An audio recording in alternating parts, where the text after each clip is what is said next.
I'm Sheriff Victor Hill. The Clayton County Sheriffs Office truancy is directly related to burglaries and other crimes that affect our quality of life. Sound like a damn jack. I'm Sheriff Victor Hill. Well, a federal judge in Atlanta has sentenced former Clayton County Sheriff Victor Hill to prison time. Victor Hill.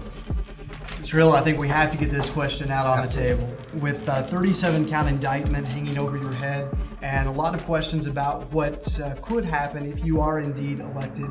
No, the time is now. Thank you for that question. Very, very important. We got to understand how these indictments came to be. An indictment is a formal accusation charging you with a crime. These documents right here clearly show Sheriff's letterhead, Tim Kimbrough's name.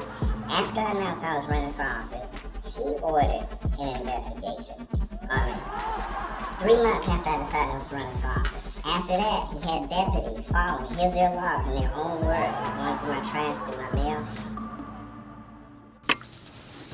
mail. Today is January the 9th. The time is 1:16. We are gathered in the conference room of the Field Operations Division in reference to a pre-disciplinary hearing for Correctional Officer Andrew White.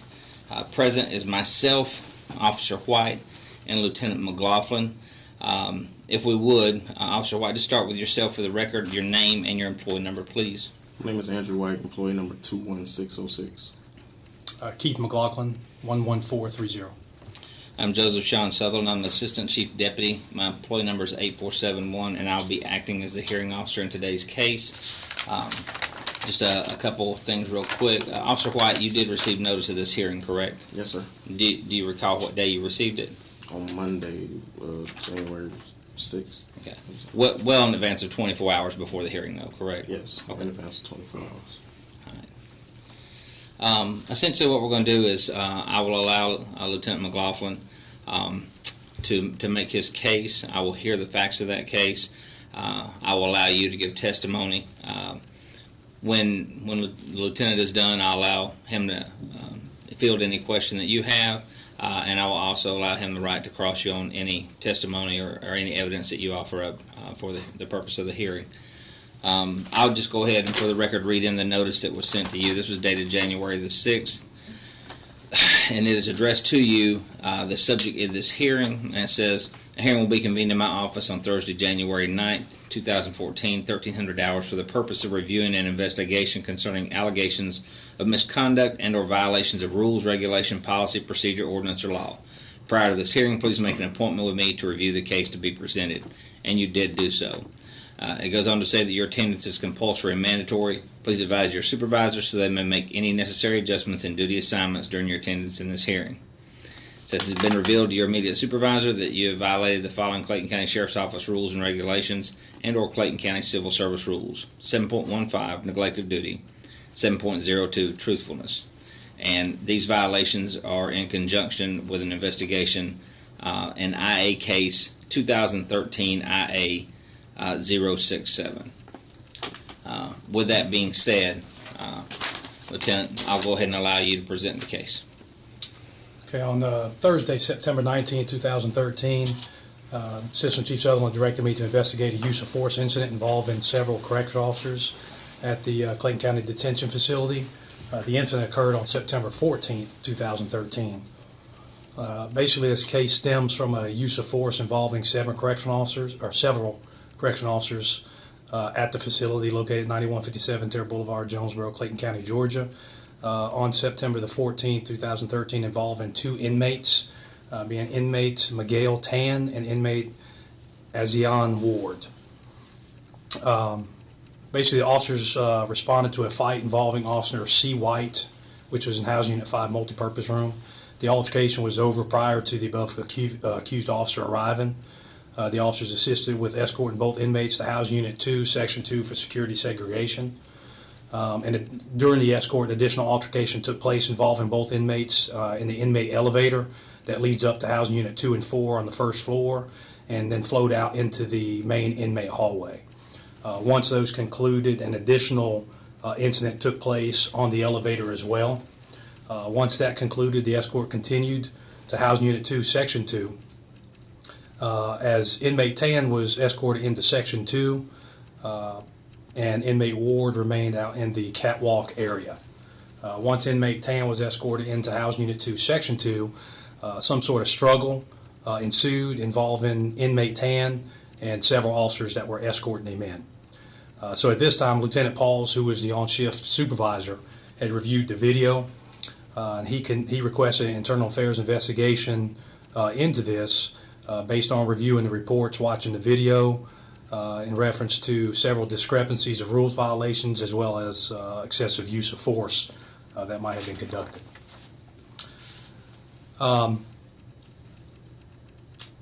Officer White's involvement, what we're here for today, is just from Housing Unit 2, Section 2. He was involved through the escort and other things, but there was no violations found or noted anywhere in, with the exception of Housing Unit 2 and Section 2. Once arriving in Section 2, the security video from the Black Creek Jail Housing Unit 2 control tower. The camera was faced on Section 2 and viewed officers enter the section. Viewed once the door was opened up that Officer Peck entered Section 2, walked straight to the rear of the section, and stood in between the shower area. At that time, Officer Cunningham and Officer Ward escorted inmate Tan into the section. Officer Cunningham was on the left side of inmate Tan, and Officer Ward was on the right side of him. Basically, they were escorting him. Inmate Tan was handcuffed behind his back, and they had a hold of on each side of his body, a hold of his arms and his shoulder area. The escort was immediately followed by Officer A. White and Officer Rose. They entered into the section, walked to the rear of the section, in the center, in between the two shower areas, and then turned around and faced back towards the camera. Once the officers had faced back towards the camera, you can see where Officer Cunningham, inmate Tan, and Officer Ward had turned back to face the camera, but there was an obstruction in the control tower. Basically, it's the framework that holds the glass in place around the control tower. So with that, there was a small portion that the camera did not view the entire incident. From there, you show that Officer Peck circled from the left side and walked back in front of where the officers and the inmate was standing. He circled back around in front of Officers Cunningham, Ward, Tan, Rose, and White. Officer Peck had circled around and came from the left side, circled towards the front to the right side, back around the rear. What the tower camera shows, Officer Peck had raised his right arm, raised it upward and then downward in a quick motion in the area of where inmate Tan would be located. Because again, you can see Officer Ward, Officer Cunningham, and inmate Tan walking in, but once they turn and face back to the camera, you can see Officer Cunningham, inmate Tan, and Officer Ward, but then when they step over, the only person that you can see is Officer Ward, who is the person located on the right side of inmate Tan. So during this time, you see Officer Peck circle around them and come back from behind Officer Ward, raise his right arm up and down, and in a quick motion, strike in the area of where inmate Tan would be located at. The tower camera, again, did not show the point of contact due to the obstruction. Officer Peck then utilized his right foot, and with raising his right arm up in a motion and his foot swinging back, looked to gaining momentum or leverage, and kicked in the area where inmate Tan would be located at. Right after that, Officer Peck then raised his right arm upward and downward again with his fist clenched in a quick motion in the area of where inmate Tan would be located for a third strike. That is all on the Black Creek jail video camera that's from the control tower. Another video that was recorded was Officer Peck ended up having a ViView body-worn video camera on. This was turned on earlier in the incident down in the elevator and remained on the entire time from the elevator into Housing Unit 2 as well as into Section 2. For this specific portion, once Officer Peck enters Housing Unit 2, it shows that Officer Peck walked straight to the back of the section, toward the back in the middle area of the section. His camera showed that nobody was standing in front of cells 2204 and 2205, which is the only two cells that are located in between the showers. Officer Peck then turns to face back towards the front of the section door, and it scans and it views inmate Tan as well as the escort officers that were right there. Officer Peck, the camera then showed Officer Peck walking back towards the section door, clears the entire right side of the section, showing that no other officers are located over on that side of the section, which is under the stairwell. Once you got to the right rear of the section, the camera shows cells 2206, 7, and 8, which are the 3 cells located on the right side of the shower. The camera did view an officer standing there, and it was Officer Carpenter, who was standing there checking the doors utilizing his flashlight. The Black Creek video also showed Officer Carpenter enter the section and go to the right side of the section as well, where those cells are located. As Officer Peck continued to circle around, the ViView camera that he was wearing viewed the right shower area and viewed that no one was in the shower area. It also viewed cells 2205 and 2204, showing that at this time there was nobody located anywhere near the cells or behind the shower areas from where this was at. The camera then shows Officer Brown, who had entered the section as well, and while Officer Peck was circling from the right side to go to the rear behind inmate Tan, Officer Brown was circling on the left side to go to the rear. So basically they met in the middle behind inmate Tan. Officer Brown was approaching Officer Peck and attempted to start turning his camera off, his body-worn camera, which is located in his chest area that's recording all this. Prior to the camera being turned off, the audio from the camera heard 2 sounds. The first is described as an impact to the midsection of an individual. The second is described as an exhalation of air or a verbalization of pain as a result from that impact. Upon my investigation, I reviewed the jail miscellaneous incident reports. Officer White had completed the incident report. During his incident report, he did not provide any information in reference to the incident that occurred in House Unit 2, Section 2. Officer White's report was very detailed in depicting his actions from when the call came out, what went on in his presence during the start of his involvement from the incident, from the initial call of the officer in a fight, the escort of the inmates down the hallway, on the elevator, as well as the escort up to Section 2. Once they get up to Section 2, his report simply states that the nurse medically cleared the inmates and they were escorted into segregation lockdown cells. There was no mention at all in reference to any type of incident that took place in the section.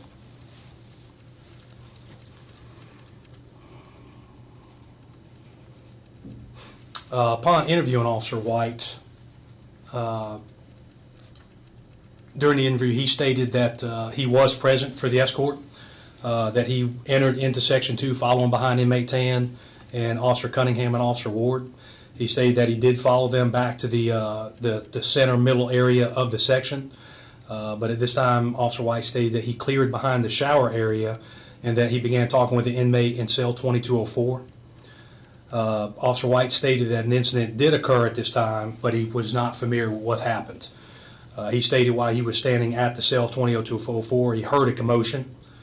Once he heard a commotion, then he turned around and viewed Officer Cunningham and Officer Ward holding inmate Tan while inmate Tan was bent over the table.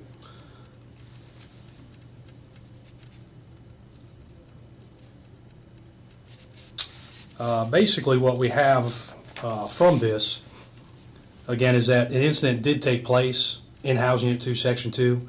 After he was interviewed and even in his statement, he stated that the incident did occur, but that he was unfamiliar with the details, but he failed to document these in his report, which comes from the violation that he received for neglect of duty.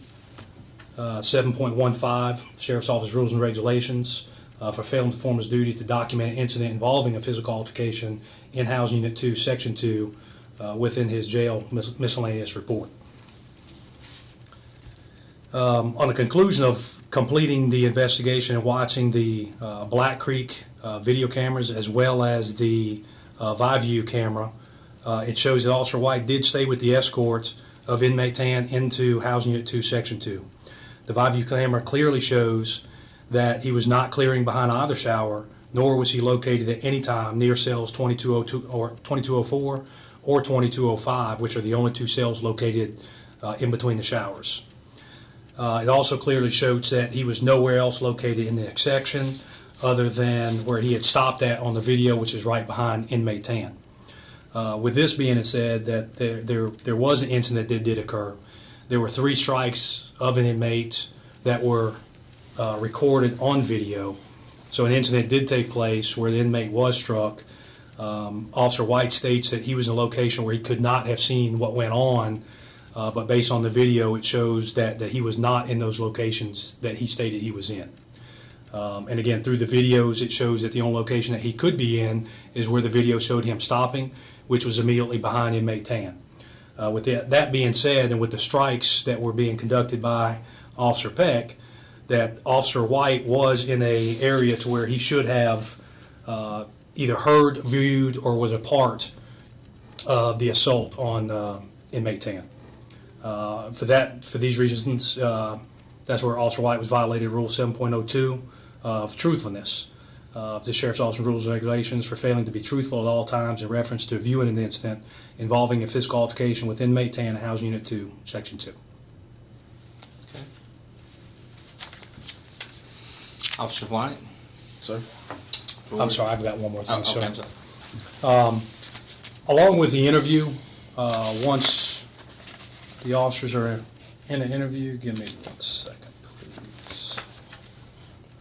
We advise Officer White that there is a investigation going on, that he's not supposed to speak with anybody in reference to this, that it is something that he's only supposed to speak with internal affairs about, not if his supervisors or any other employees had asked in reference to this. He's not supposed to speak with any details to anybody in reference to this. I had conducted an additional interview with Officer Darnell Kennedy. He's a correctional officer with Clayton County Sheriffs Office, employee number 23100. During this time, Officer Kennedy advised that on Monday, January the 6th, that he received a phone call from Officer White, basically in reference to this incident. Officer Kennedy stated that Officer White had asked him if he remembered seeing where he was at in the section. Officer Kennedy stated that he did not recall. He recalled the incident, but he did not recall where Officer White was at. He stated that Officer White was basically putting words in his mouth saying, hey, I was over here at 2204. Don't you remember seeing me there? This is where I was at during the incident. And that they think I've done something wrong and there's an investigation. And don't you remember me being over at cells 2204? Officer Kennedy stated he told Officer White that he did not recall where he was located, that he did recall the incident, but did not recall who was in there or where anybody was located at. And this occurred after he was advised not to speak with anybody about the case? Yes, sir, that's correct. Okay. Do you have anything else to add? No, sir. Officer White, the floor is yours. The only reason I spoke with Officer Kennedy because once you gave me the notice of disciplinary hearing, you said it was my responsibility to contact anybody who I think would be a witness to my in my defense. So that's the only reason I called Officer Kennedy. I hadn't spoken with him prior to this, and once he told me, and if I remember the conversation right, I wasn't putting words in his mouth. I asked him, did he remember the conversation? Did he remember who I was? His words were, yeah, you was talking to Grosvenor. That was what his words. I didn't remember what the inmate's name was. I did not remember what the inmate's name was. I didn't remember who it was. He came out of his mouth and said, yeah, you were talking to Grosvenor over there. And I said, okay. So I asked him, can you come to the hearing on that I have on Thursday to testify? And his response was, yeah, okay, I'll come. And that was the end of that. That was in there. I wasn't putting words in his mouth trying to coerce him to say anything. I didn't want to coerce no one to say anything. My only thing was trying to get the best defense, basically trying to get eyewitnesses. And like I told you on Monday, I didn't want to use any eyewitnesses that were obviously there, also involved in this investigation. Of course, when I told you it was your responsibility to make sure witnesses were here, Right. I didn't indicate to you that you could discuss the case with them. It's just your obligation to notify them to show up at a hearing, not to discuss the case or any elements of the case. That was my words to you. You need to make sure that your witnesses are here. I understand, yes. Okay. And that's all I was doing, asking him because I didn't want him to come down here if he didn't remember it. So that's what I did. I asked him if he remembered. He said, yeah, you were talking to Grosvenor. I said, so can you come to this hearing that I have on Thursday? And he was like, okay. Okay. That was all that was. Okay. Now, where do you want me to start from? Well, I would expect that you would want to address the allegations if you have evidence or testimony in reference to the allegations that have been presented. I do. It was basically, I'm addressing the allegation of truthfulness. Number one, I did not lie about anything I said, during this investigation with Lieutenant McLaughlin. He stated to me that, from where I was, I should have been able to hear, see, or, witness what was going on. I admitted to him that I did hear something, but I did tell the truth when I said I looked back and the guy was bent over the table, Officer Ward and Officer Cunningham, they were on him. I admitted that to him. I did not lie. I did not lie when he asked me that. I admitted that to him.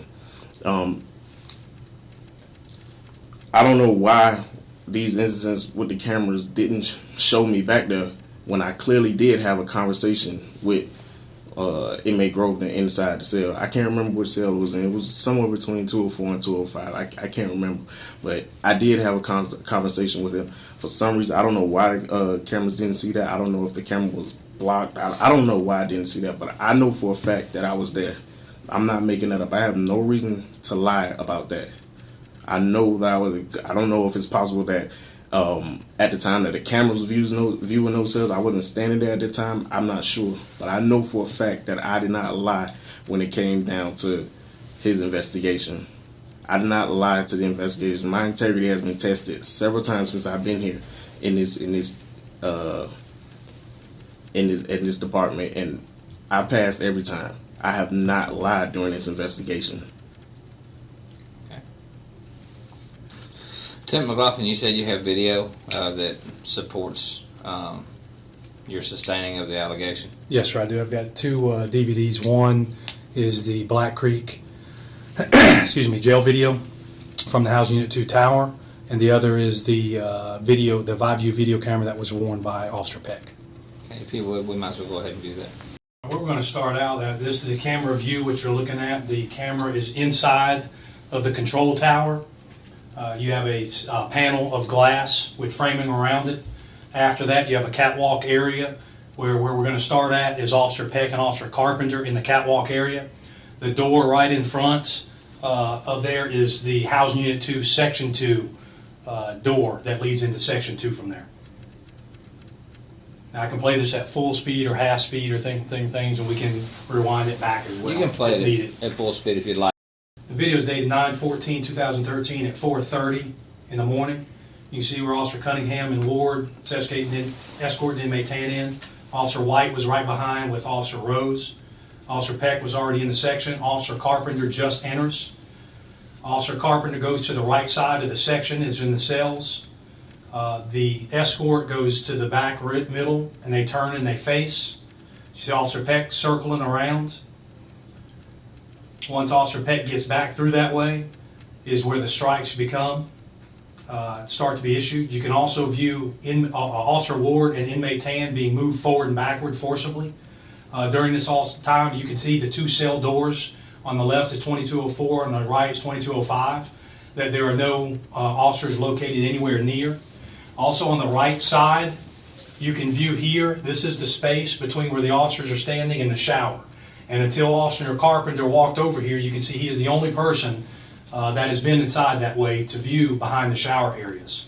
The way you view behind the shower areas from the inside by 2204 or 2205, you can view all the way across, or if you're outside the sections, to view in. At that time, you see nobody ever going back to the showers or standing by the cell doors. And just now you can see Officer White walking with the escort over to the table once the nurse and the sergeant walked in the section.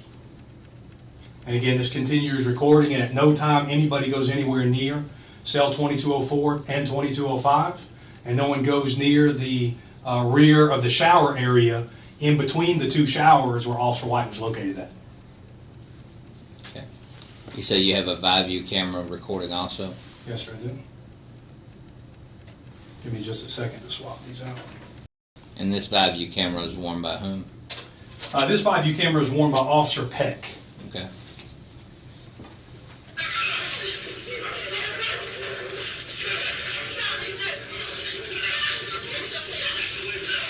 Again, the camera got turned on downstairs in the inmate hallway in the elevator. Okay. We're going to bring it to the point where they go into section 2, where you can show from there. Okay. Now, again, if you're watching this, the video is actually sideways. During the altercation that Officer Peck had with inmate Tan in the elevator, the camera got turned sideways. So it does still record everything that goes through from the picture on the monitor. It's just sideways. Okay. Now, this does have audio as well. It's not just video. You gotta see it around.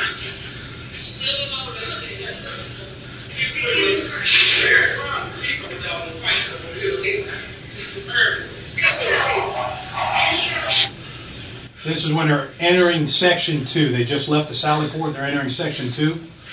They're now in the catwalk area. And again, this is Officer Peck, as the Black Creek showed.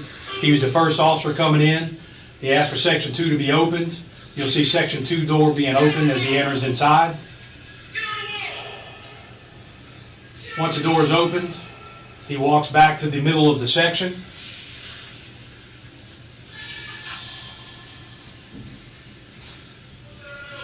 The camera views cell 2204 and 2205, and behind the showers, clearly that nobody is there. He turns back to his right. You see the inmate with the escort. He circles in front of them around the right side of the section. There's no one on the right side under the stairs except for Officer Carpenter, and nobody in here around those cells when that took place. Now again, if you slow down from here, again, underneath the stairs, this is Officer Peck. Once he circled towards the front, walked to the right side of the section. There is no one underneath the stair area. Once you get to the 3 cells on the right side of the shower, you show Officer Carpenter, as you did in the Black Creek video, that him being the only person there. The next view is the right shower. To the left of the right shower is the area of cell 2205 that is behind the shower and facing the door of 2205 that nobody is at, as well as cell 2204 and behind the left shower to show that nobody is at. So again, during this altercation that took place, and you're about to hear some audio from it, again, that shows the audio of somebody being struck and somebody exhausting from their lungs their air. Again, during this time, that Officer White is located nowhere around the cells 2204 or 05 or anywhere else in the section other than where the Black Creek video showed him stopping, which was behind where inmate Tan was at.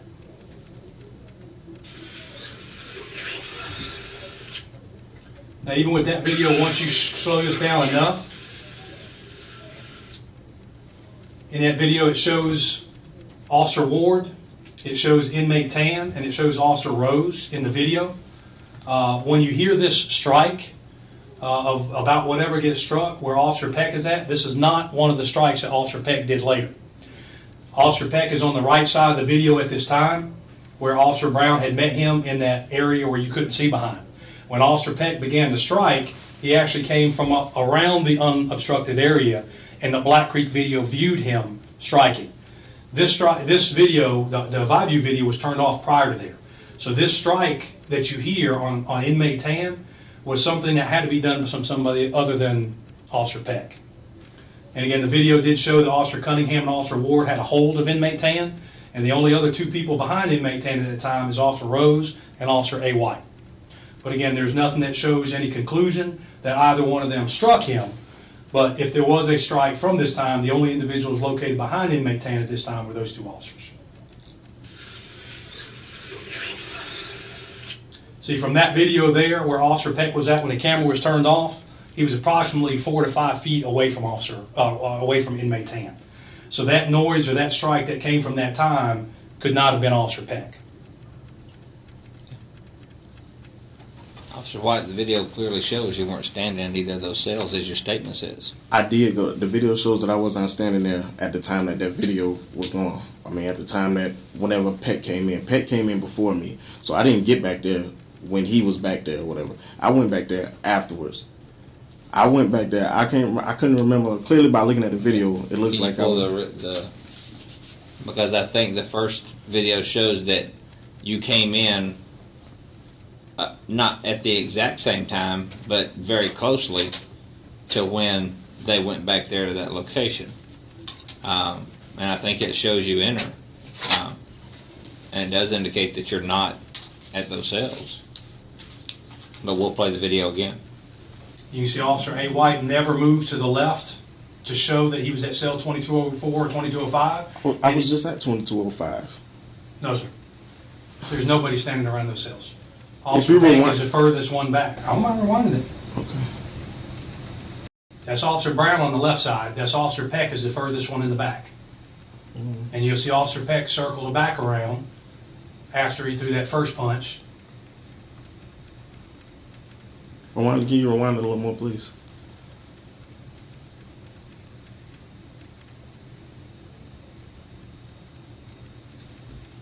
Is that far enough? I'm not sure. Okay, here's the escort. There's you going in. Right. On the right side.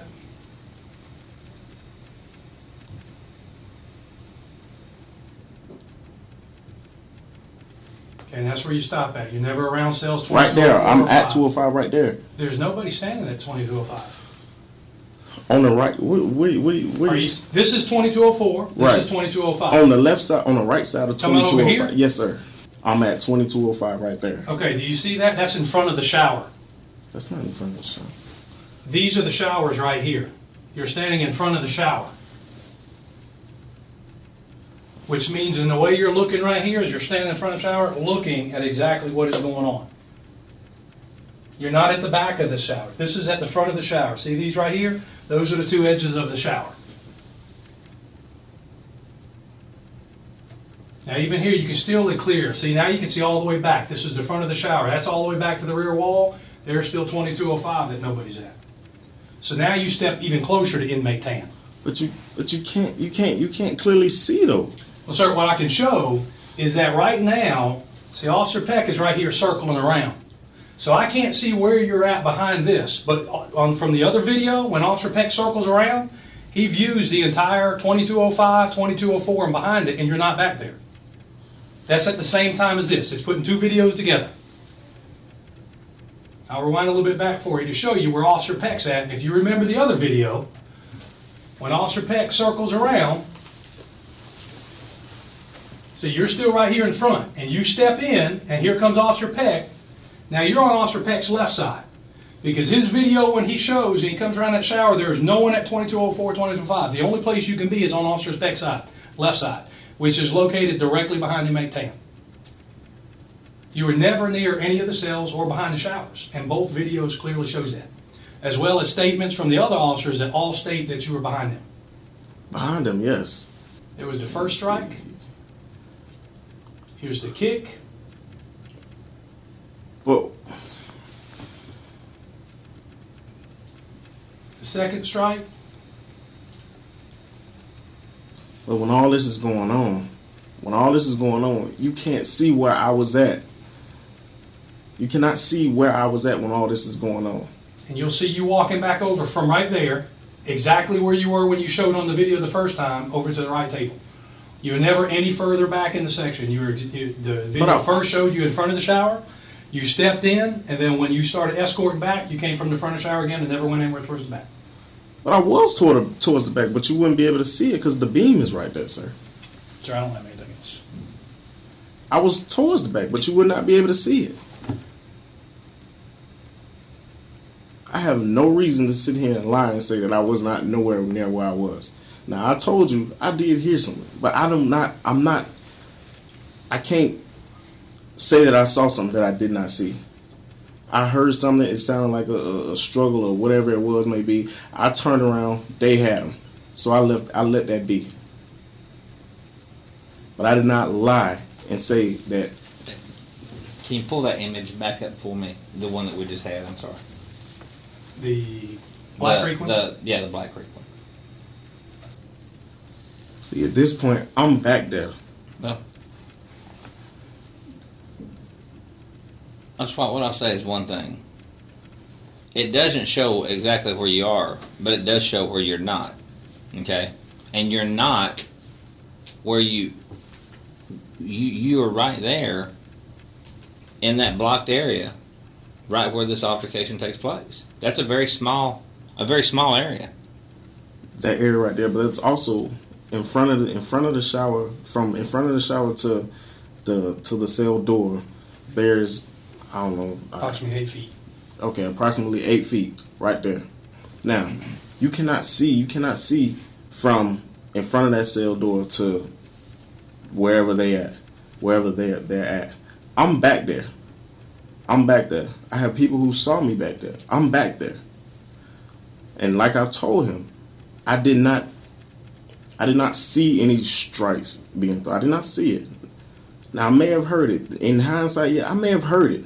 But I did not see anything. And I told him that I heard a commotion or whatever it may be. But I did not see it. I was not right there when that incident took place. I was not there. Lieutenant McLaughlin, do you have statements from other officers who were there that placed Officer White right there in that area that we're talking about? Yes, sir. Okay. Can you produce those for me? And I'll agree with Officer A. White that the Black Creek video doesn't show exactly the depth where he's at, but the view camera does show that he's not back there. That's when Officer Peck turned around. The first one that goes through Officer Ward, and in there they show who the officers there with him. Where's Officer White's original statement? Is it with the others here? His statement is 2 behind that first one I showed you.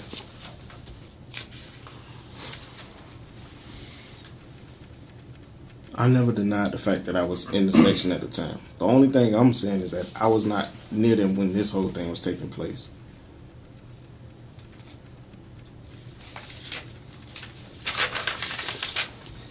I'm going to read you an excerpt from your statement. Okay. It says, I heard a small commotion coming from behind me. I turned to see what was going on. I saw Officer Cunningham and Ward had inmate 10 pinned down to the table. I walked around the section waiting for the paramedic to clear inmate 10. You clearly didn't walk around the section. You clearly never moved from that area right there.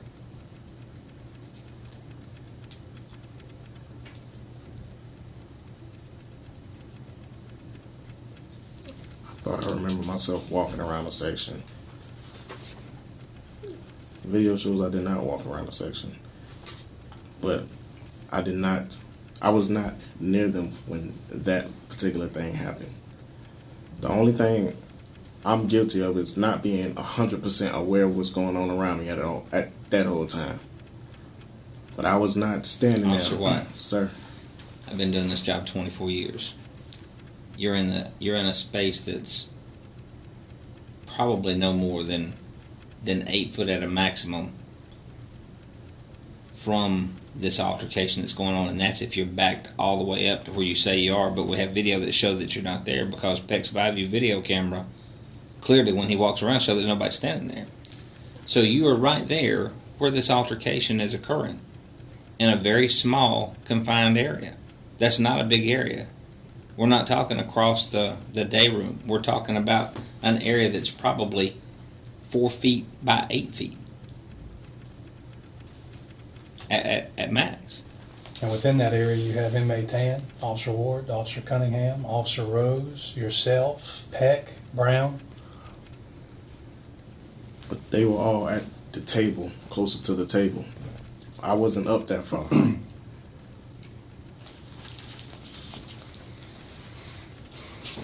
And see, if I still say with the Black Creek video, it shows him to be in front of the shower while he's standing there. When Officer Peck walks around him, the view camera shows that no one is behind it. The incidents occur with the different strikes and the movement, and with the first strike that you hear in the audio from the view, that Officer White was located right there, at least at that time. And then once Officer Peck moved around to the other side, and when they moved back again, he was still in that same location where he was in front of the shower, where's the next spot that he was seen on the Black Creek camera.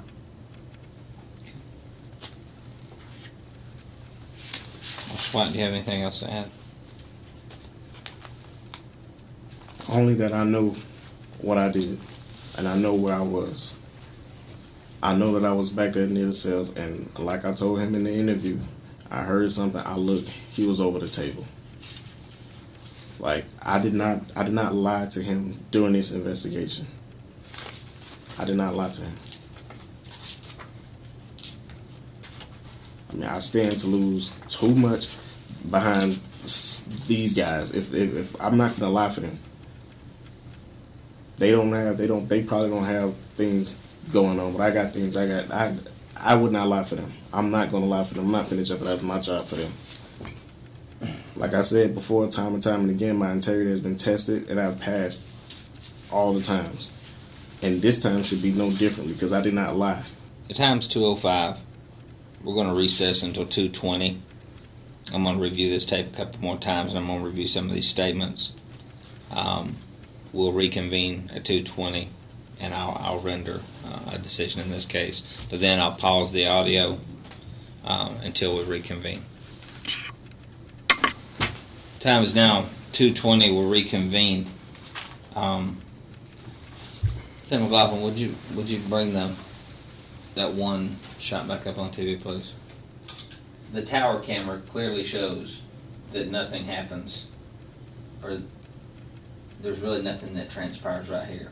What transpires, the incident that we're talking about, transpires in this space right here, because we can clearly see the edge of this. So there's 6 people, 5 to 6 people, and the inmate in this space.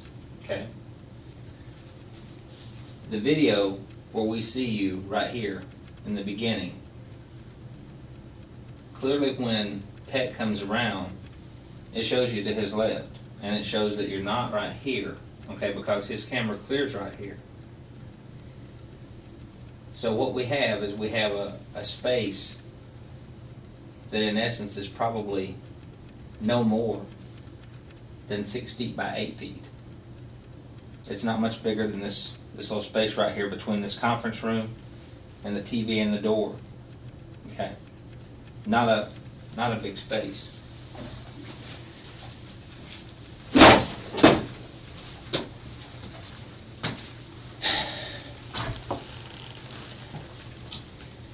Your statement is that you're having a conversation with that inmate right there in 2205. Well, that's part of your statement. The other part of your statement is that you weren't there, that you walked around the section waiting for this to calm down after so he can get checked by paramedics. The video clearly shows that that's not what happened. Here's what I think.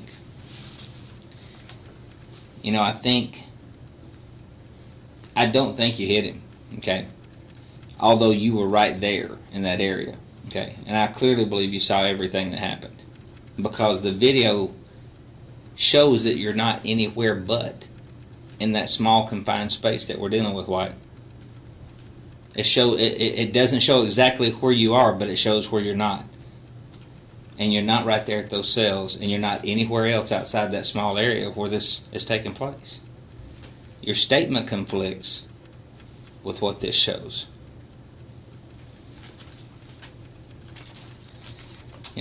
Based on the evidence, based on your statement, and based on the video, and the report that you wrote, I have to sustain 7.15 neglected duty and 7.02 truthfulness. The evidence supports it. I did not lie.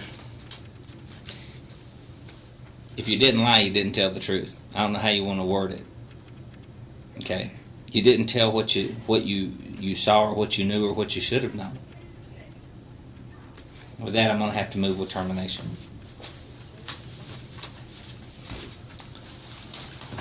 With that, I'll close this hearing. I'll need you to follow me back over to the admin suite so I've got some paperwork I'll have to give you. Time is now approximately 2:25.